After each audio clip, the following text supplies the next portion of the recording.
बुधवार को लोकसभा में नक्सलवाद मुक्त भारत पर चर्चा हुई। इस चर्चा में केंद्रीय गृह मंत्री अमित शाह ने विपक्ष को करारा जवाब दिया।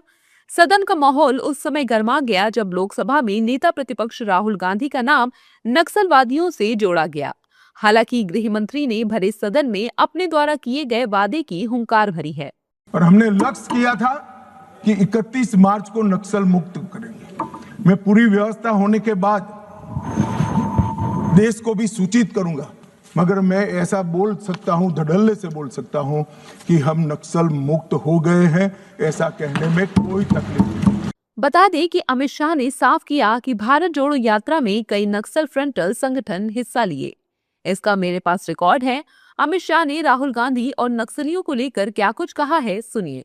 राहुल गांधी अपने लंबे राजनीतिक करियर में कई बार नक्सलवादियों के हमदर्दों के साथ देखे गए। भारत जोड़ो यात्रा में कई नक्सल फ्रंटल संगठन हिस्सा लिए, इसका मेरे पास रिकॉर्ड है।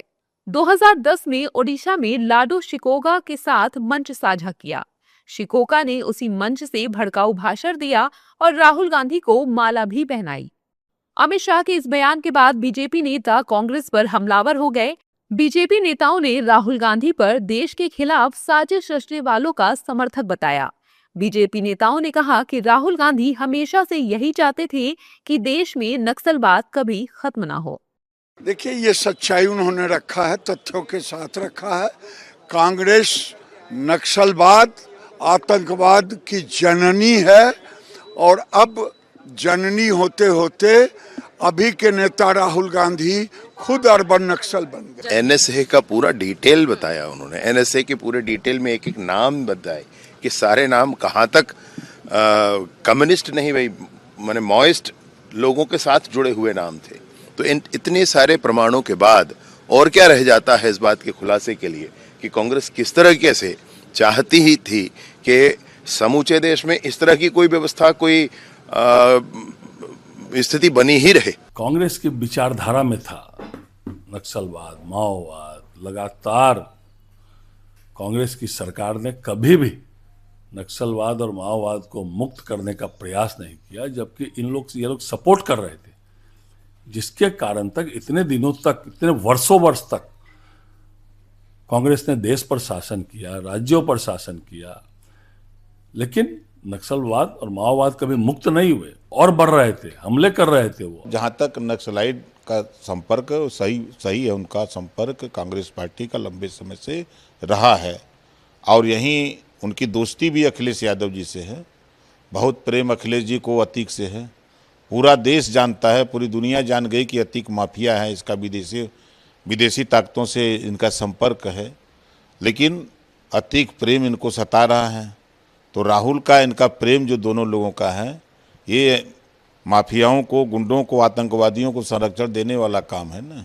हालांकि गृह मंत्री अमित शाह का राहुल गांधी पर बयान विपक्ष को रास नहीं आया। शाह के बयान पर विपक्ष पूरी तरह आक्रोशित नजर आया। इस दौरान कांग्रेस नेताओं ने शाह के बयान पर पलटवार करते हुए कहा कि जिस परिवार ने देश को आजादी दिलाई, देश को आगे बढ़ाया, उसके बारे में गृह मंत्री के इस तरीके के बयान अशोभनीय हैं। उनके लिए इस तरीके की टिप्पा टिप्पणी करना, ये गृह मंत्री साहब के लिए कोई अच्छी बात नहीं है। दुनिया जानती है नक्सलाइट खत्म हुआ है कि नहीं हुआ है, देश जानता है।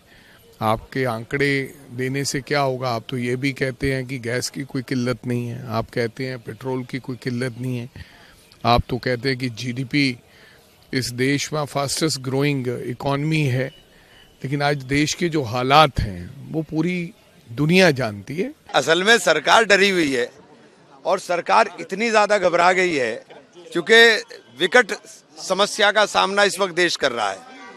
इस वक्त देश के सामने जो संकट खड़ा हुआ है, उस संकट से ध्यान हटाने के लिए ये इधर उधर की बात कर रहे हैं। He is giving wrong statements against Congress leaders, particularly Sonia Gandhi and Rahul Gandhi. He has made a statement that Rahul Gandhi shared the dais with Mr. Gaddar in Telangana during his Bharat Jodo Yatra, which we totally disagree with it, because Gaddar, one person came out of this Naxalite philosophy and he declared that he has belief in democracy and also ballot paper, not in bullet. That is why Rahul Gandhi shared the dais with him.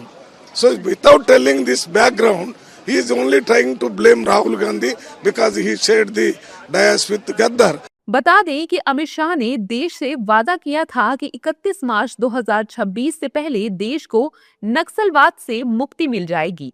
हालांकि उससे एक दिन पहले ही सदन में चर्चा के दौरान शाह ने साफ कर दिया है कि देश नक्सलवाद से मुक्त हो चुका है। वहीं शाह द्वारा राहुल गांधी पर दिए गए बयान को लेकर अब सियासत पूरी तरह गर्मा चुकी है। विपक्ष शाह के बयान पर नाराज है और केंद्र सरकार पर हमलावर है।